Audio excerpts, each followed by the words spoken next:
Okay, we are recording. Well, so for the record, I'll give the condensed version of that answer.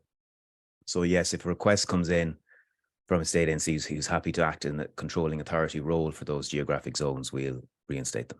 And in the meantime, we have them as advisories. Thank you, Enda. One moment. Brendan Pope is asking, when will there be more rigid rules for owning and operating a drone, or read the number of infractions with drones flying around airports? Yeah, sorry, you sent me that question. So he had another kind of extension to that, wasn't it? Yeah, I think Brendan is basically asking, will the rules as they stand become more rigid, or are they staying the same? Yeah, so we've been talking to us, and of course the regulations will continue to develop. We have SOAR 2.5 coming out, and a number of small amendments. There'll be further guidance around the overflight of roads, for example, in the open category. But we are trying to move towards a period of, I suppose, more regulatory stability. We are constantly listening to the industry and looking to update those regulations. Around the owning and operating, specifically the owning part.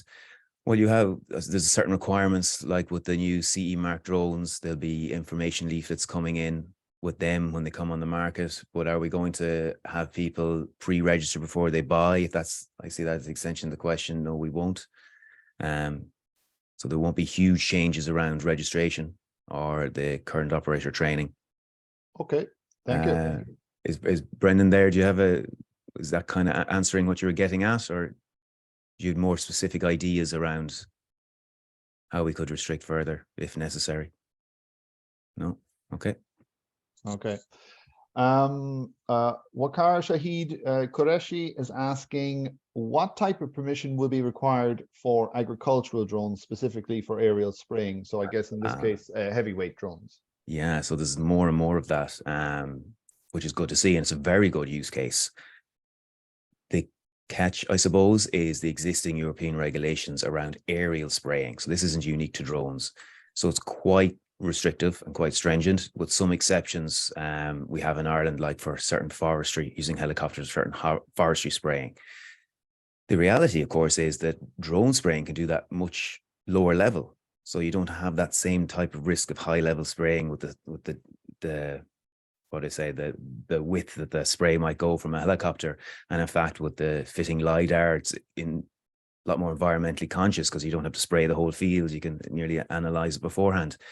But that European regulation on aerial spraying will have to be amended. Now, there is, I know from speaking to some operators in the sphere, there's lobbying going on, making that point, how actually drone spraying at low level is nearly safer than spraying from the back of a tractor, say, with that wide spray. So hopefully we'll see that regulation updated and amended. But until then, there's a lot of restrictions on that type of spraying from anything aerial. Very good, thank you. But then having said that, if that gets updated within specifically the drone regulations, that could easily be done within the specific category. You know, a lot of this will take place in sparsely populated areas. But again, it's the environmental regulation that will prohibit a lot of that. Very good, thank you. I can send on the exact regulation to you after this. I can't remember the top of my head, and you can just send it on. Great, thank you. Anonymous has asked, is it possible to use the Connacht zone when the tower is closed and airspace is class G? No is the short answer, and I'll explain our reasoning for that. So yeah, that does activate and deactivate, and it's a valid question to say, why don't we allow people in when it's not active? And we know that not all operators, maybe in the lower open categories, would check no times or be aware of those times. So from our airspace safety review, when setting up these geozones, we said it would be safer to have it there as a constant, and they could put in their request to Connacht, who would obviously freely grant when out of hours are in place. You know, so it fell out of our airspace risk assessment. Is this very good? Another anonymous has asked, is it possible to have exemptions for emergency service drone users in the specific category, specifically around things like getting ATC approval and clearance, UF101 forms, stuff like that? Okay, again, short answer is yes, but let me give a bit of background to that. So for those who aren't aware, your most of you are aware of the drone regulation 947 and 945, but they all sit under the European Basic Regulation. The scope of the Basic Regulation has clearly exempts certain state entities, so police, customs, military, and other public interest services like the fire service. So technically they're exempt from that regulation and would fall under national. The new drones SI, what that does is it points all these people who are exempt from that basic regulation back in under the European regulation. So if you're exempt from that, you're under national, and the national says we'll use the European. However, we reserve the right as a nation to issue certain exemptions under direction. So that's where the yes comes from, where the likes of the emergency services make a case that, I'm trying to think of an example, like where the UF 101 was given there. So they could talk to Dublin ATC and sign an MOU, a memorandum of understanding or letter of agreement, where they might have an expedited process for that, and we could issue an exemption for it. The equivalent would be the guards, say, when they put on the blue lights and they're driving high speed. So most of the time they would obey the rules of the road, but there's certain exemptions where they may not. Great, thanks for that. From Darren Hastings, who is with Next Gen FPV. Anybody who knows him, he's an amazing pilot. Do you have any plans to educate and promote drones in places of learning like schools and clubs and stuff like that? As he says, it is a STEM field. Yeah, I have long-term plans for that, definitely, yes. Not in the, I'd say this year or next year, but definitely beyond that, I'd love to do that. And it's purely a resource constraint right now, but an excellent idea and one I have in my longer term plans. Yes. Great. And, as you know, the earlier you educate them, the better. And there's a huge appetite for that. And we are trying to assist operators who are engaging with the schools and youth education currently. We do what we can to support them. Thank you.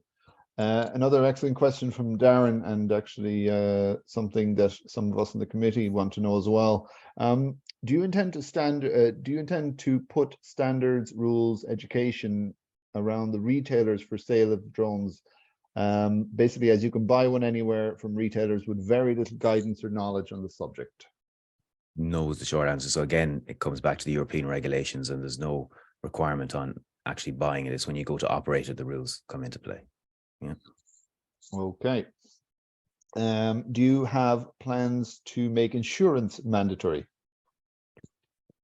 So the guidance document there, we don't have plans to extend it beyond what's already there. So we have a guidance document on insurance, and the exemption is for recreational operators under 20 kg. So I know the drone reg in general doesn't differentiate between commercial or recreational users. It's all risk-based. However, the insurance reg, and I pulled it out in advance of this, which is 785/2004. It's the insurance requirements on aircraft operators, UAS or unmanned aircraft. Does have that exemption for recreational under 20 kg. But if you're operating commercially or you're flying something over that, you should be insured. Very good.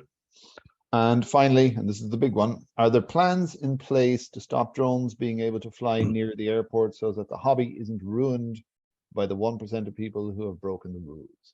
Well, Dublin Airport aside, we'll certainly try not to let the 1% of misbehaviours ruin it for everybody else. But yeah, so there's already, even before the recent incidents, there are things in place at Dublin Airport. There's county US plans in place at all airports. There's a requirement on them to safeguard the airport. There's a requirement on us to oversee the aerodromes and ATC to ensure they have these kind of plans in place. The county US plans at Dublin Airport are working. They're keeping people safe. We're now moving to try and make those maybe more efficient in terms of the downtime. So when the DA can submit updated plans, we'd review them for safety. And there is a recent secondary legislation, SI, just published, which is empowering the DAA to neutralize drones where necessary. So they're currently looking at equipment that can do that. Okay, thank you. Okay, John Kelly wants to know, and actually this is something I personally have strong feelings on, let's say. What talks are the IAA conducting with DJI to change their geofencing fly-safe map so that it mirrors the IAA's? Yeah, not just us. European-wide, excuse me, common authorities and NAs are in talks with DJI and other manufacturers. okay, to try and get it more aligned. That will happen. It's not happening as fast as I'd like, but it will happen. Part of that, and this is where we fall down slightly, is every state's required to publish the geographic zones in this common unique digital format. So it's there's a standard ED 269. It's effectively would be a JSON file with a very defined structure on it. We're hoping to get that up by the end of the year. That'll make it easier for DJI. They should be able to map it and be identical now, but that'll make it easier for them, and it will allow for automatic web scraping and much faster update of their maps. Yeah.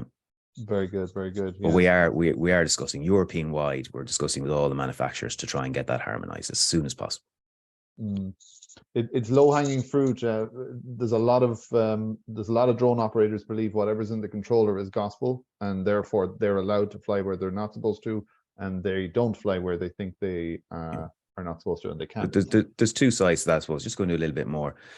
One, you're meant to look at the one source of truth, which is the one we publish. But of course, we're fully cognizant that most people, and especially less experienced operators, just look at what's presented in front of them in DJI, and so we should make that as simple and as seamless as possible.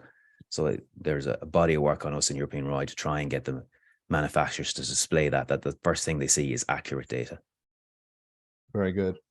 Aidan Fidgen is asking, could the amber geographic zones, Dublin, Cork and others, be graded to facilitate drone operators?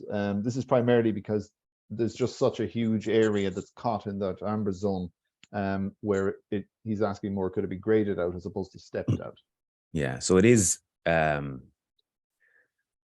The way we define that is we use, and I've said a few times, we use the obstacle capture surfaces. So there's defined slope surfaces around airports that when we're designing flight procedures, so the routes in and out of airports, everything that penetrates those slope surfaces is regarded as an obstacle, and it's assessed against those flight procedures. So it's quite a heavy or conservative approach we took, but by using those, we could guarantee that anything underneath that definitely didn't impact any flight procedure at the airport, even if the airport was to update them.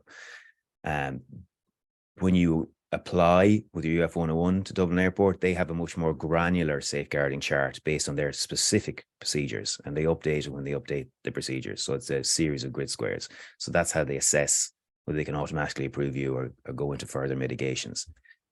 All that to say that we could go more like that slope surface and step it.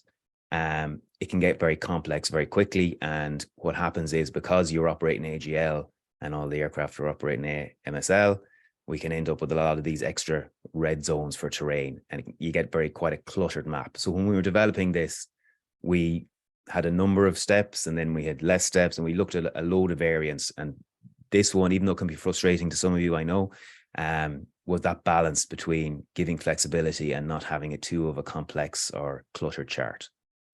Okay. So look, we do review these periodically. I'll definitely take that into consideration, but that was the rationale at the time between doing that. Very good. Paul Bates is asking, what is it that a specific category drone operator looking to operate in EIR 23 gets a blanket? Why is it that a specific category drone operator looking to operate in EIR 23 gets a blanket no from casement? Okay, so that, without going into too much detail, is to do with specific response times for the Garda helicopter that is based out of Baldon, and that's constantly active, and has to, if they were to give you permission to go in there, it would basically impact on that. Yeah. So it's to do with the Garda helicopter response times. Just for my own personal benefit, a follow-up question to that, do you see that changing anytime in the future? No, unless they move the Garda helicopter from there. Okay, thank you. These are actually, I'll leave those till last. The questions are from me. I don't want to take up time. I just want to, just on that a little bit. So there is a concept we operate on, which is the flexible use of airspace, and we do try to balance the needs of all airspace users, and we really don't lock down something like that lightly. And there's always a very, very good reason for it. And you can, I think police response times is probably, hopefully, is accepted by many as a good reason for doing that. But as the oversight authority for our airspace, we really don't like to lock down any airspace without balancing the needs of every airspace user, which is one of the reasons, to circle back to the hospitals, we had to have a controlling authority in place there to process access requests, because what we don't want is people going up illegally in these areas, and what is meant to be mitigation can quickly become a hazard for the likes of HIMSS operators. But I hope it's accepted that that's a good reason for the R23. Okay, thank you. Julie here is asking, when compiling an operations manual or ConOps for SORA, can other documents be referenced, or is it preferable to include their full contents? For example, if normal contingency and emergency procedures are set out in a separate flight manual, should they be transposed fully, or can they be referenced? Absolutely, yeah. Your ops manual can reference other documents. You can break it out to annexes or reference attachments, etc. No problem. Yeah. Okay. Further to that, I wouldn't. Sorry. Like what I wouldn't like to see though is, excuse me, anything you reference should be submitted. Yeah. So don't have, let's say, a hyperlink that in a month's time might have changed. So whatever you submit should come in its entirety. But by all means, reference another document that you submit. Yeah, right. The rest of the question was if they can be referenced, can the IAA access hyperlinks, or do all of the documents have to be uploaded? And if we do have to upload them, is there an upload limit on my SRS? Oh, I should know this and I don't, but I will get the answer, and let me pass it through Bob for everybody. I imagine there is. I'll find out exactly what it is. And if we have an unusually large document, however, that hits that limit, we do have a secure file transfer system. We can arrange to have that has very high upper limit. Yeah. But yeah, I'd rather not see hyperlinks, because that data can change over time, and what you're submitting is in effect a snapshot, and we want to get that entire snapshot. Okay. Julie also asks, can we discuss the use of sub 250 grand drones in geographic zones and the requirements of an operator if the operator holds an AO and the pilot has completed STS training, so is fully aware of the risk? Sorry. Yeah, so this is probably, I suppose this is a restriction around where it's specific category only. So Geozones for air safety. Part of the consultation we put out for that on the recent update was for suggestions on how we might change that restriction. So again, anytime we put these in place, we're obliged to do an airspace risk assessment. Because they were for air safety, primarily around airports, the concern was the level of training, which you addressed there, Julie, but also would it have an FDS? Can they get, so it's what's the risk of people operating there? And we settled on if it's a specific category requirement, specific categories near to an airport have a high level of training, but also additional mitigations like flight termination, etc. Yes, sub 250 is lower risk. On the next revision, I'm happy to include it again, and we'll go to consultation on it. But for now, that's the restriction. Always open to looking at it, definitely. Okay.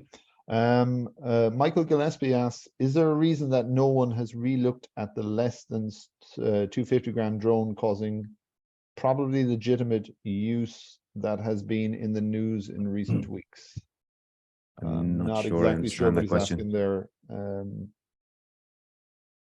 Yeah, Michael, are you there? Do you want to clarify? Yes, I'm here. Yes, this is Sean here. Yes, Michael. Sure.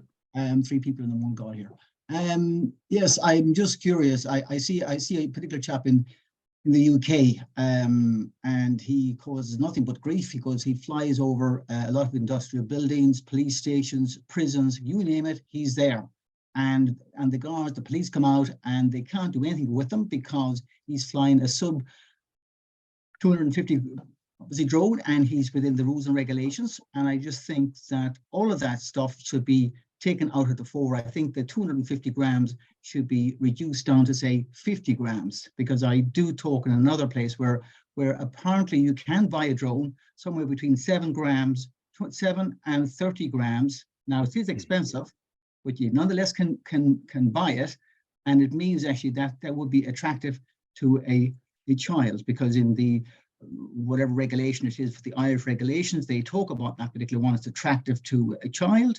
And therefore, actually, I think that whole sub 250 should be looked at again in a more thorough approach. Sorry, looked at how? How would you like to see it changed? Well, I just think that it's a regulation that people are flying their drones under, I think we need proper regulation when it comes to 250 grams, because if it does hit you on the head or it hits a car, it will probably obviously hurt the child, maybe kill the child, and never mind. So I think the 250 grams, while it's very small and very light, if I go back to the 7 grams up to a 32 grams, and that is very light, and it could be attractive to a child, and yet there's nothing mentioned about that.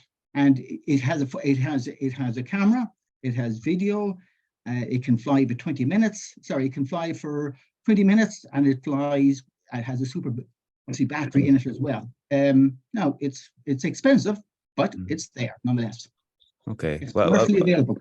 I will say the sub 250 isn't without regulation now. You know, once there's a sensor on it or it's not a toy, you're required to register as an operator. You know, there's you still have to obey the geographical zone restrictions.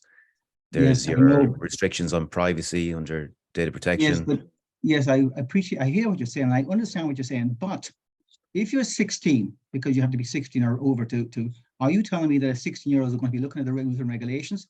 On the IASCA rules and regulations, it is really a nightmare to try and find anything in it quickly. I understand, and you mentioned the fact that some of the guards felt they maybe reluctant to intervene. And I suppose for those of you who haven't seen it, there's been a new drones SI. So the old one was the national legislation in 2015. Before the EASA race came in, we've updated that this year. And part of that is to enable greater cooperation between ourselves and the Gardaí, and also to add clarity to existing Gardaí powers and to extend some additional powers to them. Yes. So you'll see, for example, there's a restriction going up for Patrick's Day Parade currently, and some of those new articles are referenced. So powers of the Gardaí to detain drones where they feel there's a breach of the regulation, or where, which is the case sometimes, where certain individuals might be using drones to scope out certain sites. If they feel they're being used for criminal intent, they can detain the drone as well and gather evidence, etc., and hand it to us. So that hopefully will give, how would I put it, greater flexibility to the guards, obviously not to be abused, but to help rein in some of the legitimate operators, and, as you said, not have the 1% ruin it for everybody. And just finally, actually, on this, does the guards, or does the DAA or the IAA, are they aware whether this drone that's flying around in Dublin Airport, are they aware whether it has a camera or has no camera? Do we know that? Or whether it's a toy, whether it's just a child's toy that's flying around in the air? If you don't mind, Sean, I'm not going to comment on the specific incidents and drones, because some of them are currently under investigation. Is that all right? Yeah, that's okay. Okay. Thank you very much, Sean. I'm happy speaking general terms about Dublin, but I just avoid them for now. Anonymous has asked, what happens when a person is reported for illegal flying of drones in Ireland, for instance, flying dangerously over a city? Yeah, so there's two avenues, and we encourage reporting, and we encourage self-reporting as well, by the way. There is a concept of just culture in aviation. So please, if you feel you've done something wrong inadvertently, report us yourself, and we'll talk to you and help you do things correctly. But you have the aviationreporting.eu for your both mandatory and voluntary occurrence reporting, or directly to drones@ia.ie. We do follow up. They all get logged in our system. We go through them. We have a look at what the safety impact was. We have a look at intent as well, so whether it falls under just culture or not. And what happens depends on the investigation and the outcome. So you might have seen some of them, we try to publicize a certain amount of them on social media. Obviously it depends on the incident, whether we're able to speak about it or not. But we've resulted in, again, under just culture, just steering people on the right path, some re-education or revocation of their pilot certificates, or in some cases suspension of their operational authorizations, and all the way up to prosecution. So we had a prosecution there last year, and we have another one in the pipeline as well. So there's a range. We're also looking at the introduction of fixed charge penalties, which is allowed for currently under the regulation. We're exploring bringing that into effect as well. Okay. That's everybody's pre-submitted questions except my own, which I wanted to leave to the last. I'm going to just quickly spin through them. Yeah. I think you touched on this with the last one, but I'll ask it anyway in case you want to add anything else. What is the escalation process for somebody caught breaking the drone laws, and where does the new enforcement legislation kick in the process? Can you elaborate on that for me? What you Yeah, mean? so basically what I'm seeing is, you know, on social media and whatnot, a bunch of people breaking drone laws. If you or the authorities in general are seeing something like that, what's your process? Like, are you trying to prosecute as fast as, or is it softly until? No, we And then- don't. You jump. Well, again, it depends. We assess the safety level, yeah, or the safety impact as well. Yeah. So it's everything is risk based. We're not going to necessarily jump to prosecution and everything. We don't want to frighten everybody away. It has to be proportional. However, I suppose in terms of escalation, there's a no put in the file if the first instance, for example, results in just education or retraining. But if this is repeated, up it goes.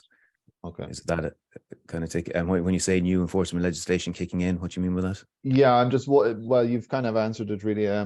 The new enforcement legislation that came out there a few weeks ago, I'm just wondering where you slotted that in as an organization in your process for. Are you talking about the new drones SI or the? Yes. Yeah. So what that does, as I said, part of it is give greater clarity to the Gardaí, because let's face it, they're the boots on the ground. We're limited. We're not everywhere across Ireland.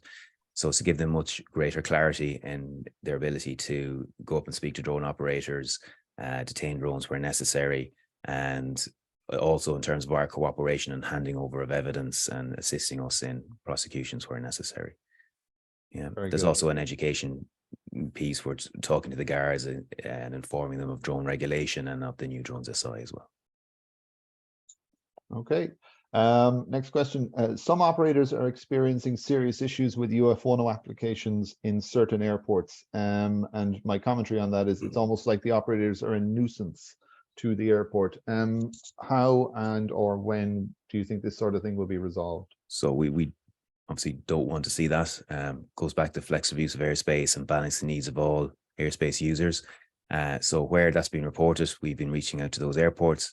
However, in the medium term, what we'd like to see, a lot of you had used the digital trial around Dublin, which was for your access requests. I know it was in parallel to your UF 101. So we'd hope to roll out something like that nationwide. I don't want to give a timeline in case it rolls on, but let's say next year, which would hopefully come through us. So we'd have much greater oversight of all these applications going in, and we'd be able to respond much quicker to where there's delays. Whereas now we're relying on the operators to come and report it to us. Yeah. So we're aware of it. We don't like to see it. We're trying to deal with this case by case now, but with the implementation and the rollout of a digital system for that, it should make it a lot better. Okay. How many people in the IAA are solely dedicated to drone matters? That is to say, how many people exclusively work in the drone department?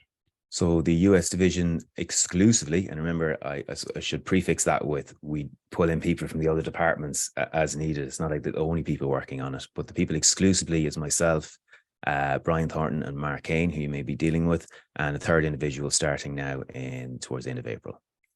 But as I said, we pulled from the other departments. So Geozones would pull the airspace team in, which is a team of 5. Flight ops assist as well. You're all familiar with Lou Fine. Airworthiness where necessary, etc. Okay. So roughly speaking, later this year, there'll be a team of 4. A team of 4 solely dedicated to drones. Yeah. Indeed. Okay, thank you. And finally, follow on to that, there appears to be a resource issue when it comes to drones in the IAA. Considering the exponential increase in drone use in the country, is there a clear plan to scale up the drone team in the IAA? And I'm not talking about the hire that you're talking about in. Yeah. So obviously, I'd like to keep the drone team expanding in line with the expansion of the industry. Yeah. Okay. Does that mean there's not at this present moment a clear plan, a written plan on expansion, or? Well, I don't want to go into specifics, but every year we put in our HR needs assessment, that's discussed, and we lay out the plan for the following year. Okay. Okay. Thank you. In that, on that note, I will.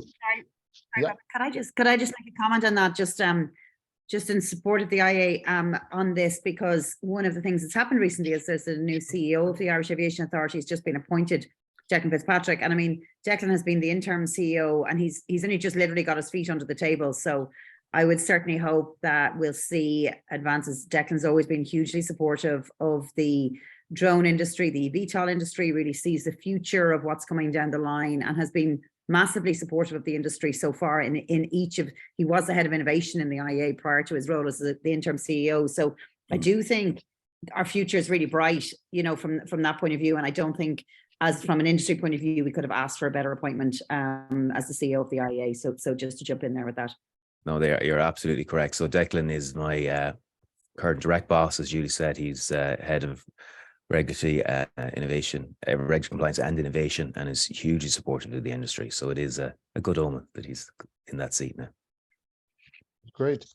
I have a few questions in the chat here I'll read out, and then I'll basically open it to the floor. Let me see here. Dominic Walt is asking, can I ask, why did Kerry not get a green zone?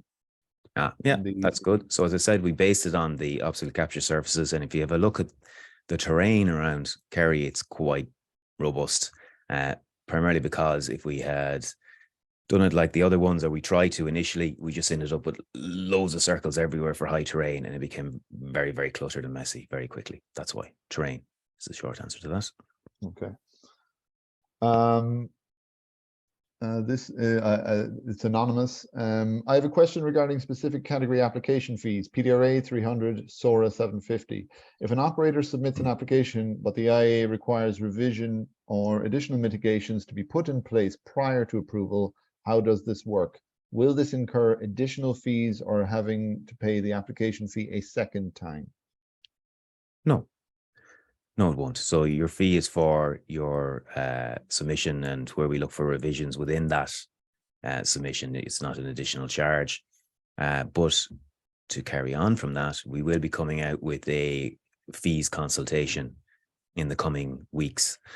The fees for UAS were kept intentionally low to encourage the industry. But again, back to the resourcing issue, you know, we don't look to, in the regular side, we're not looking to make a huge profit. We do like to cover our costs, and we are running the US division at a significant loss currently. So we'll be going to consultation on that shortly. We will be introducing also, which we don't do currently because the fees are low, we'll be introducing the ability to have minor and major amendments to your authorization as well at different fee levels.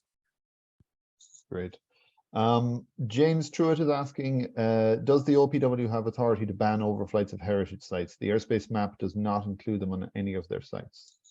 Yes, OPW can issue bylaws. We are looking to harmonize that. So the long-awaited national US policy framework deals with a number of issues. We hope to see a draft shortly. And part of that is use base and geozones. So we want to harmonize all these disparate restrictions and bring them all under the geographic zone chart. Yeah, and what we'd have then is the likes of OPW, National Parks and Wildlife, submit those through us, because geozones aren't just for flight safety, they're also environmental and privacy and data protection, etc. Okay. Nigel Malcolm is asking, Enda mentioned amendments are being prepared relating to drones operating in the open category, overflying roads. Do you have any more details regarding this? Yeah, I'll try and send on the draft to you, Bob, for circulation, but it's just to provide clarity for people. So a lot of the questions I used to get on the open category and uninvolved people is, what can I overfly a road, etc. So it's AMC, it's not hard law, it's soft law. So it's further guidance, and most of it is actually guidance material on look, major roads, say try not to overfly them in the open category, and depending on your A1, A2, or 3, there's different guidance levels. It shouldn't have a huge impact on you, or it shouldn't be overly restrictive. It's just more to provide clarity and color. Okay. Dan Linehan asks, when the Gardaí close off a road for an accident, can you fly outside the area and take a picture using an A2 license? You shouldn't fly anywhere near an emergency situation. That's specifically written in the regulation. Yeah, I know we do issue TRAs like we did in Creaselock to kind of reinforce that.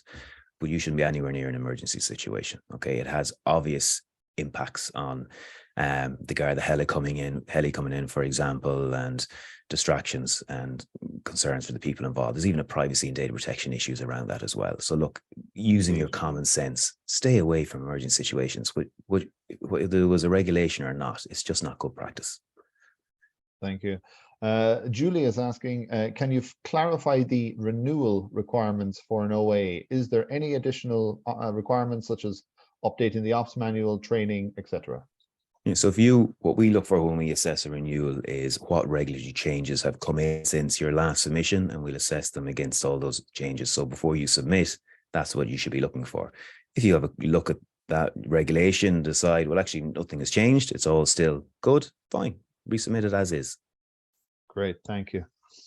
Bart has asked, has the requirement to have a completely independent FTS been adopted by all European countries? Some European drone manufacturers are incorporating their FTS into their C2 rather than have it separate. Is this acceptable in Ireland? So, okay, let's break that down. The PDRA S01 and S02, which I presume Bart's referring to, we can talk about it in the SOAR if he wants separately, were introduced as effectively being the standard scenarios 1 and 2, but without the C5, C6 drones. That's why you have this separate FTS system. If you look at the C5, C6 drones requirement, they can have that built in, and generally the activation is on a separate signal. So that kind of stuff is built into a lot of the C5, C6 drones that will come on the market. Does that answer your question, Bart? Are you talking about the wider use of it in a SORA involving adjacent airspace, or is he online? For SORA. I see a Bart there. Yeah, he's just put it into the chat. He's referring to for SORA. For SORA. Well, I hate to give an unclear answer, but it depends on how you conduct your SORA effectively. So, yeah. Okay. And then James Truitt asks, would you consider... Can I just clarify? Yeah, please. Expand on that, just on that question, I suppose, a little bit. Because I just want to clarify that it's not just about enhanced containment and a flight termination system, that it's actually about impact reduction as well, and that being an integral part, that following a flight termination system being activated, that is about impact reduction too, even if it's in a SORA, if you're using that enhanced containment. Well, this is what I mean about it. It depends on your SORA and where you're using this as a mitigation. Is it enhanced containment? Is it for some other your OSA, etc.? So it depends where you're using, and we'll look at it then. Yeah, and also the C2, it depends on it. For a C2, for class C2 drone, there isn't a requirement for a C2 to have a flight termination system. It only 5 comes and 6 from at 5 and 6. So yeah, so the C2 wouldn't necessarily. They may have an FTS mixed in, which could be taken advantage of in a SORA, but we'll have to assess that case by case. Yeah, absolutely, yeah. And C5, C6 will be the only ones with it mandated under the regulation. Great, thank you. Yeah, James Truitt asks, would you consider educating other government departments, Tourism Ireland, broadcasters on what constitutes illegal drone operations? They regularly post and share clearly illegal images and videos. This just encourages too many people to continue illegal flights. And I would chime in on that particular question myself as well, to be honest. So we treat all our operators the same, be them government departments or private individuals, and we'll address all reports and concerns equally. There's no favoritism given. Okay. And we hold them all to the same legal requirements. Okay. So please report. Okay. Dan Linehan asks, just to follow up on my question, I asked about flying outside a Garda taped off area. I am a press photographer. So let me see, can I pull up the specific reference? But you shouldn't be impinging on any emergency situation. Yeah. I'll try and get the exact wording of it for you. Hold on.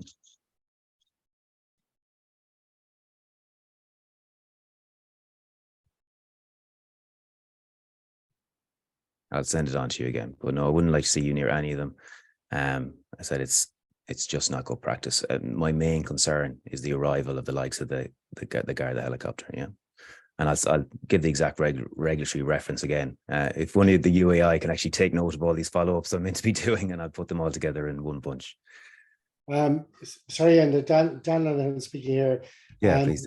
No, thank you very much. I was always unsure whether that was best practice or not to do it. I haven't done it because of the uncertainty.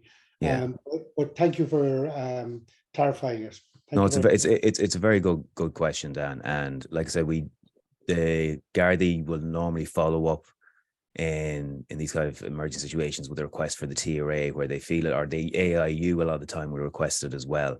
But I said there is that standing requirement, and there's no set, I suppose, distance for it, be it a tape or not. But as I said, regulation aside, it's poor practice because you are getting in the way of other services coming in by air, and the Gardaí themselves have their own drones as well that they use in these kind of scenarios. So it's best to keep them on the ground. Thank you. And then the final question in the chat here from Malcolm White. Given the likelihood of increased use of drones used for delivery purposes, are there plans to change the absolute right of way as is being suggested in the US? Interested as a CPL holder flying hot air balloons and drones. The absolute right of way. I'm not familiar with that in the US. Malcolm, are you there? Do you want to expand on it for me? Yeah, sure. Hi, Enda. Yeah, basically, there's talk in the US that the drones will basically have ultimate right of way. As the legislation stands currently, obviously a hot air balloon can't steer. They can't change direction. So if there's a situation where drones would have right of way over a balloon or an airship, clearly that's very hazardous. Typically, we're flying at the sort of lower levels of the airspace, typically in Class G. But to have the right of way change such that drones would have priority over hot air balloons clearly is a huge safety. Oh, of course, yeah. Concern. And as well, you know, that for manned aviation, the rules of giving way is to, you know, you can't, as you said, you can't steer. Everyone else has to give way to you. I wasn't aware of it in the US. I've had anything for any sort of intent of that at European regulation either. If I heard of it, I'd certainly have a concern about it. I'll try and find the FAA's documents on it, and I'll forward it through to you. Please do. But if we hear anything like that trying to creep into European legislation, we'd be objecting, certainly. Sure. Thank you. Great. With that, I would like to very much throw the floor open. The only thing I'd ask is keep your questions short and to the point. And if you could just chime in or even raise your hands, and yeah.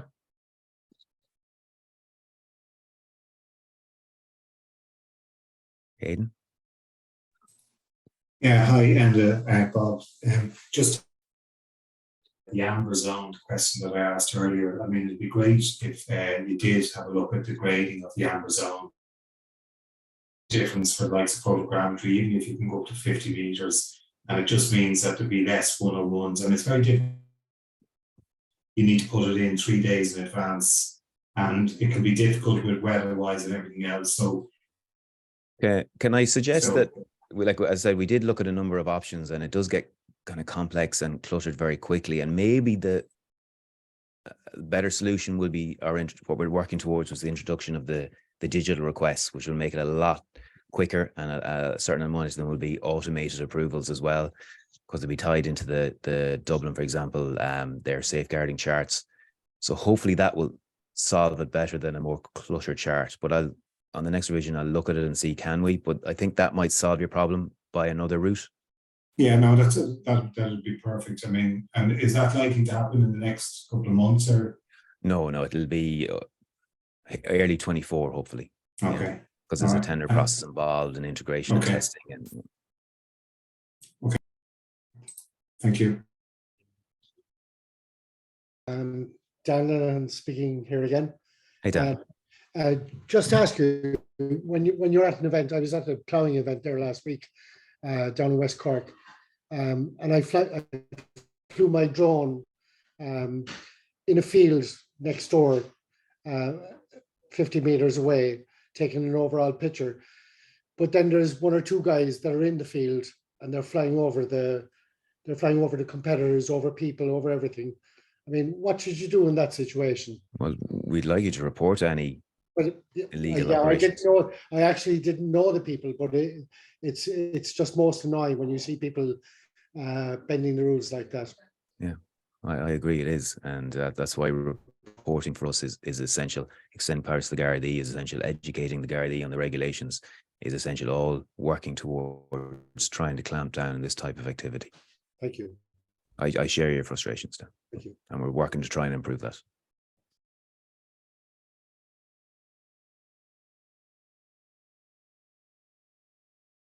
Sorry, and another question from myself, further to the education thing. It's my own personal opinion that there's a lack of general awareness in the public about what the drone regulations are, and you see that reflected well in the Facebook commentary that is often associated with any given drone post.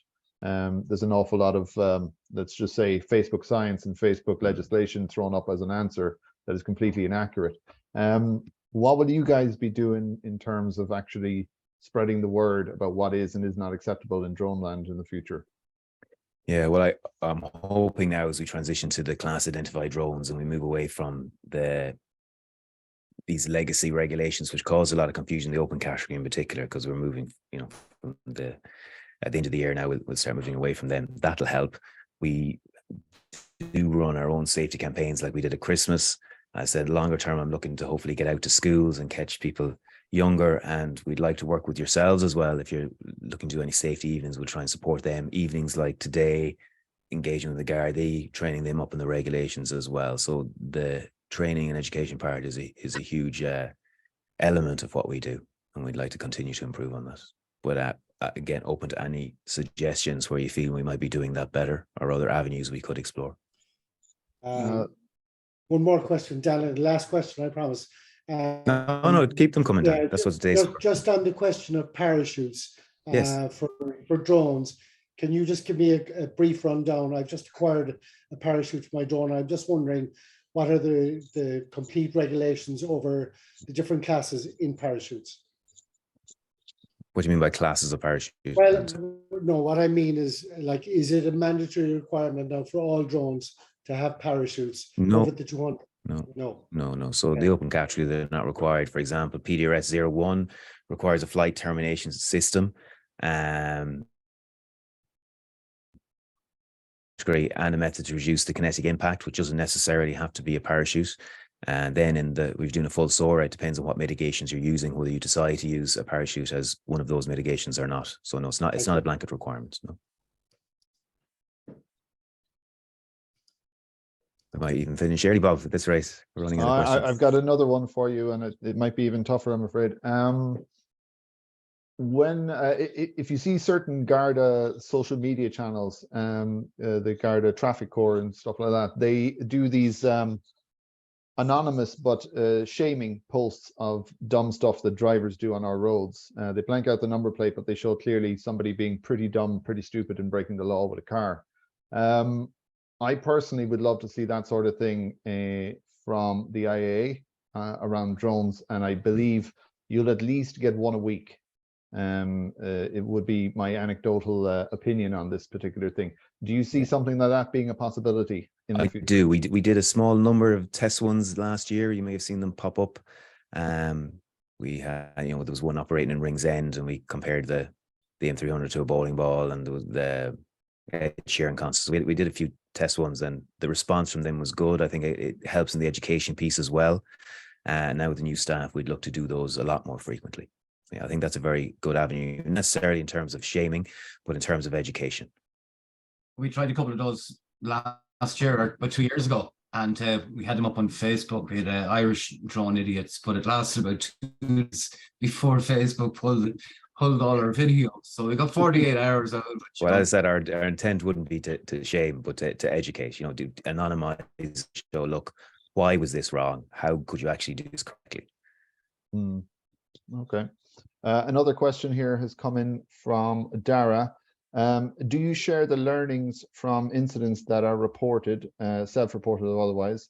AAIU reports are very helpful for improving safety in manned aviation but I'm not familiar with anything similar for unmanned aviation. No, so I want to do this. Two streams. One is, as I just mentioned, the kind of social media posts of, look, this was idiotic. How could you have done this correctly? And some of you might be aware of the UKCA Chirp magazine, which does comes out, is it monthly or bi? I can't remember now. Which looks at certain incidents and the lessons learned from it. Probably not before the summer, but it's something I want to do in the medium term, definitely, that we'll come out with periodic reports. The AIU reports, obviously they publish themselves based on their investigations. We're completely separate and have no input to how they operate. But we could take the lessons learned from them and incorporate it in this type of newsletter. Maybe something we could do in conjunction with yourselves as well. Very good. Very good idea there. Okay, any more questions from anybody?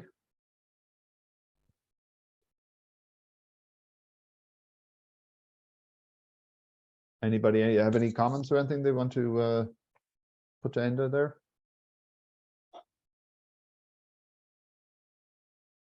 Actually, Dominic Walsh and truly, actually, I think it's very good. It's very enlightening to have this, you know, because as a drone operator for many years, like I've loads of questions, and sometimes you feel that they aren't the right questions to ask on that. I just heard you saying there that the A1 and A3s didn't require a parachute. I'm a Pacific operator myself on that, and I was led to believe that as soon as I launched in an urban area that I had to use the actual parachute itself, which I'm using quite recently, and I'm using it like that.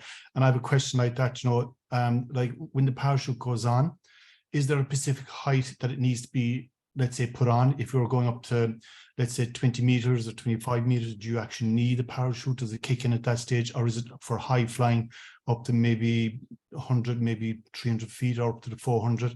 Is that where it kicks in, do you know?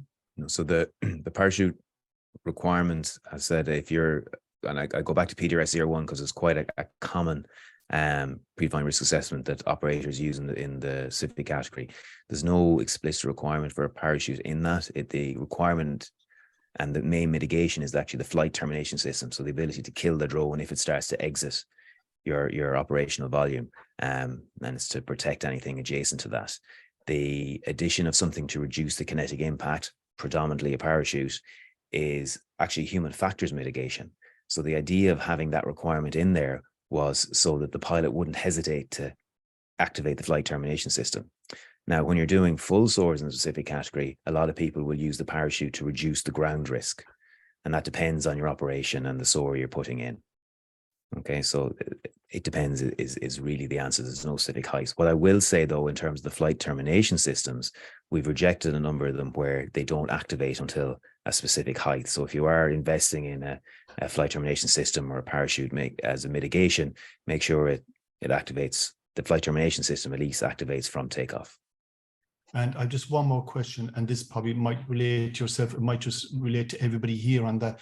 How is DJI taking care of insurance? Is our insurance still valid when we put this device onto our drones? This might be for yourself, this might be just for everybody else. Maybe Julie might come back on that, you know? I don't have the answer. Julie, from the operator perspective, you may have engaged with DJI in it. Yes, so we did. I know we did some questions last year. We asked both DJI and we asked the insurance company. Now, we only asked one insurance company, which is Cover Drone. Cover Drone's response was, if it's a legal requirement, then the insurance is valid and covers it. So that was their immediate response, was yes, if you're legally required to have a flight termination system and a parachute on your aircraft, then your insurance is valid and would cover you if you had to activate that flight termination device. The message back from DJI, I might pass over to Bob here as well, because I know Bob had more discussions with them at the time than I had. But it was basically, it really came back to a warranty issue around, you know, if you've activated something on your aircraft, it's very difficult to expect DJI to honor a warranty when you have put a third party product onto the aircraft, which has caused it to fall out of the sky, and then go back to DJI and say it's your fault. Now, if there was an actual fault with the aircraft, then possibly, or you may end up having to go back to the person if, say, the FTS activated when it shouldn't have, you may have to go back to the FTS person as well. But the fact is that the insurance, either way, as long as you have insurance, the insurance should actually cover that. And then it should be their problem to go back and look at, is it DJI's? Do they, counterclaim from DJI or from the FTS person or whoever else? But I'll stop, and Bob, you may have something to add to that as well. Yeah, the only thing I'll add, and there's pros and cons to both sides. You can either buy a parachute that is completely removable with no evidence that a parachute has ever been installed on the aircraft, or you have a parachute that's fundamentally invasively installed on the drone. That is to say, they open it up, they perform surgery, they solder bits on, and so on and so forth. I personally, and this is my personal opinion, bought a parachute that was not invasively installed on the drone, so that I was at less risk of not getting DJI to honor their warranty. However, there are parachutes like the Drone Avia ones now, which are EASA certified as of last week, I believe, which are invasively installed, but do have other benefits that may outweigh the warranty issue. There's no clear guidance on that. There's just pros and cons on both sides. Thank you. It's the Para 01 is the one that I've fitted to my drone, on that. Thanks for that. And it's very interesting to hear you all. Thanks, Dominic. Thomas has dropped a question into the chat. Hi, DJI Mini takeoff weight less than 250 grams, but there are accessories, so the minimum takeoff weight must be more than 250 grams. From 2024, is it able to fly in A1 or moves to A3?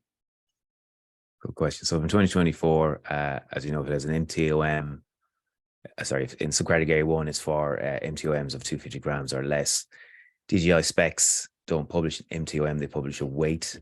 I would be happy that if the drone, if the Mini is under 250 grams, it's in the A1. If you start attaching things to it that shoves it over that, you're into the A3.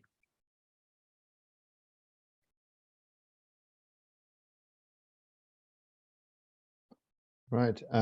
Somebody else, anonymous, has asked if a parachute manual says it is effective from 15 meters height. Is this all right? Enda mentioned it should be deployable from takeoff, and it technically is deployable from takeoff, but may not be effective. To clarify, I want the FDS to be able to be activated from the flight termination system to be activated from takeoff. As I said in PDRS 01, the fitting of reduction in the kinetic energy, predominantly parachute, is a human factors concern.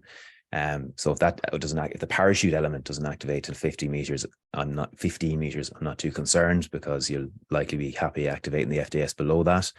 However, it's the flight termination system specifically, because you can have a flyaway at any altitude. So I need that to be able to activate from takeoff. Very good.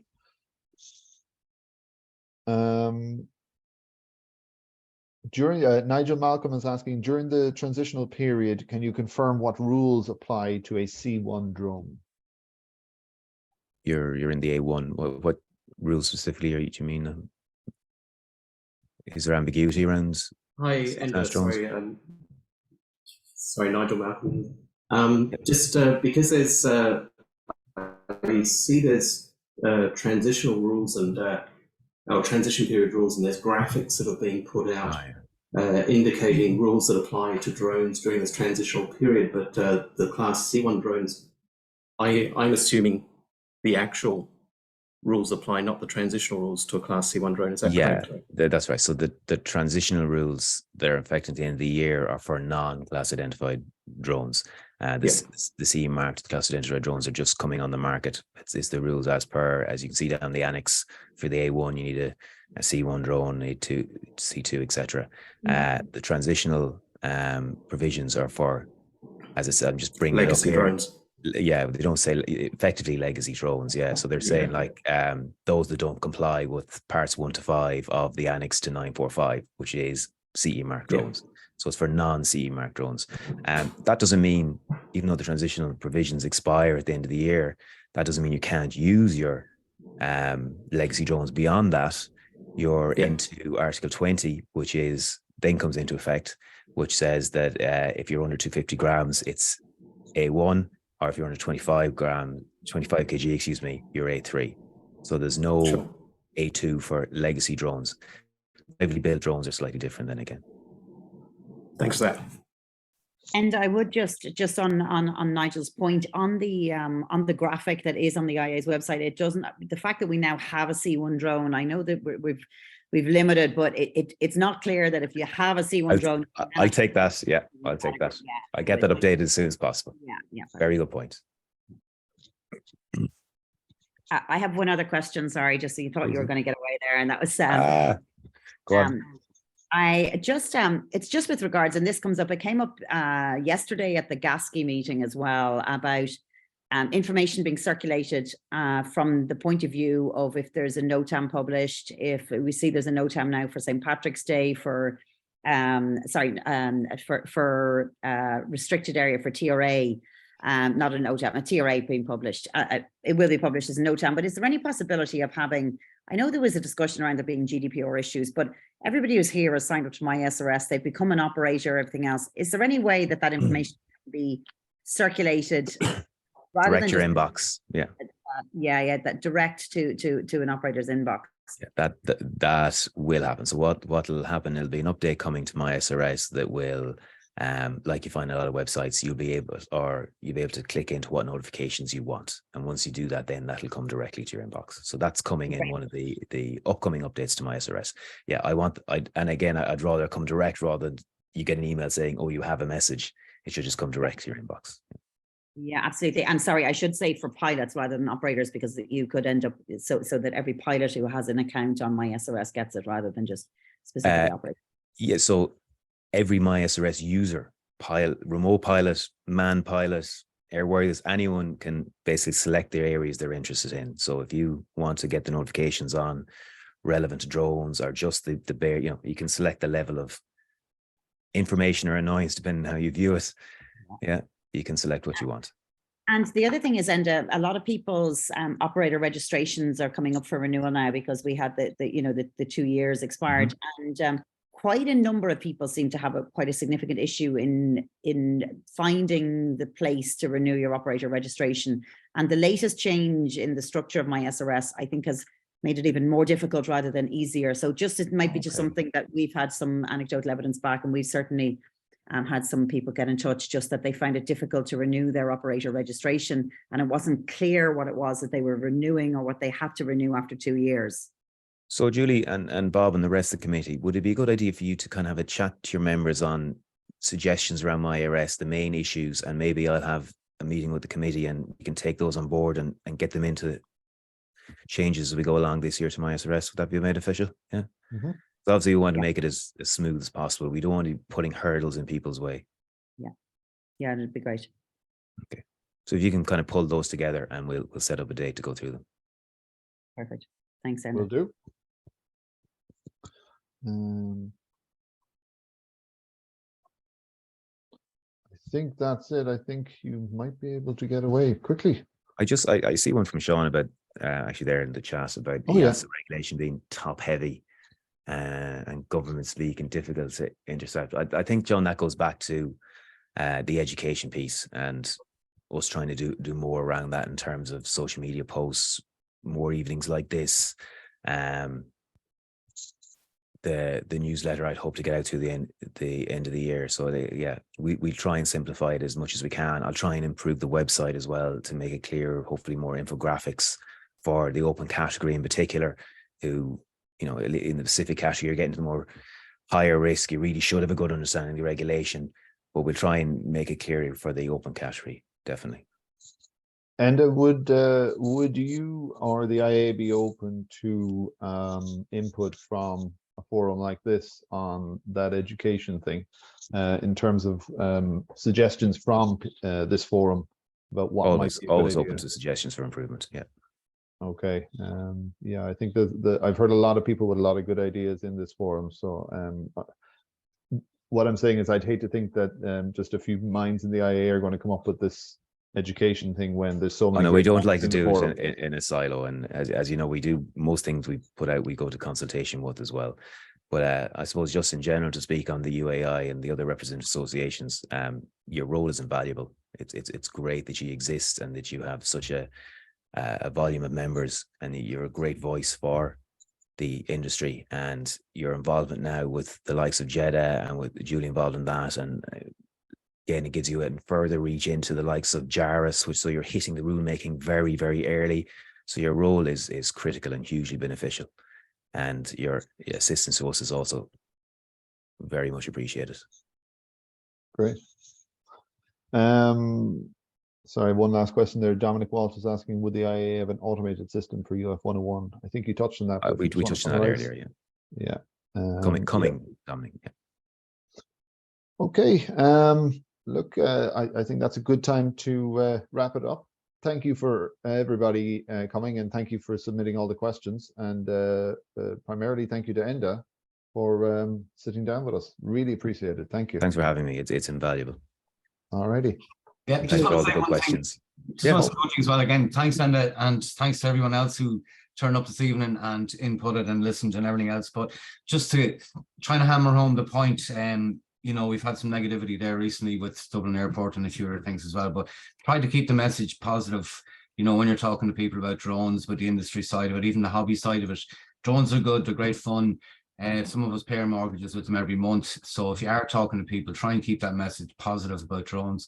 There's always just one or two people that ruin it for the rest of us. Don't dwell on that, you know, keep the message positive. And just one last thing as well, there's a few comments there tonight about how very beneficial things were tonight.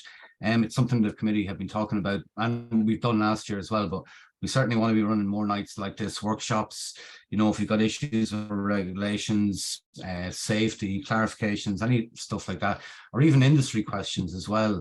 You know, there's quite a diverse mix here on this panel tonight from various different types of industry within the drone sphere itself. So if you've got any questions or any ideas for workshops that you'd like us to see talk about, certainly pop them in the inbox there in the UAAI website and our Facebook. Let us know what you guys think out there. And don't be afraid to come direct to us either. You know, drones that I are happy to answer any of your questions. Amazing. Thank you very much, and well said, Declan. Thank you. All right, let's leave it at that, guys. Good night, everyone. Thank you again. Good night. Thanks, everyone. Thanks, everyone. Bye now.